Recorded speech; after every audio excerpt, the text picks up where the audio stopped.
pelaksanaan musabakah tilawatil Al-Quran Gampong Bangkeh. Diawali pawai keliling Gampong oleh 83 kafilah dan iringan Rapai Anak Nanggro. Pawai yang bertujuan untuk menyemarakan syiar agama. Dalam pawai sambil melantunkan selawat Kep dan Nabi, menempuh jarak 1 kilometer jalan kaki. Iringan Rapai membuat masyarakat keluar rumah untuk menyaksikan atraksi anak-anak cilik dari Putra Gampong Bangkeh.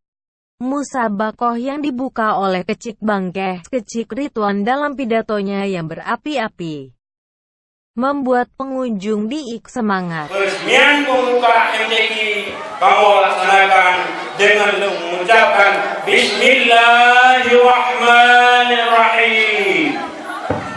Ketua Panitia Bapak Noki secara rinci menjelaskan, dari 83 kafilah yang diperlombakan 7 cabang musabakah yang dimulai 12 sampai dengan 16 Januari tahun 2020.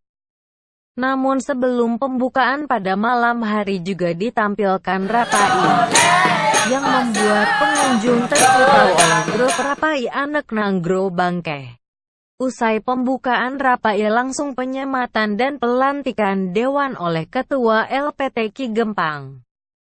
Menurut Bang Gapi katanya, beres-beres, tat beres, but anek muda Bangkeh terima kasih.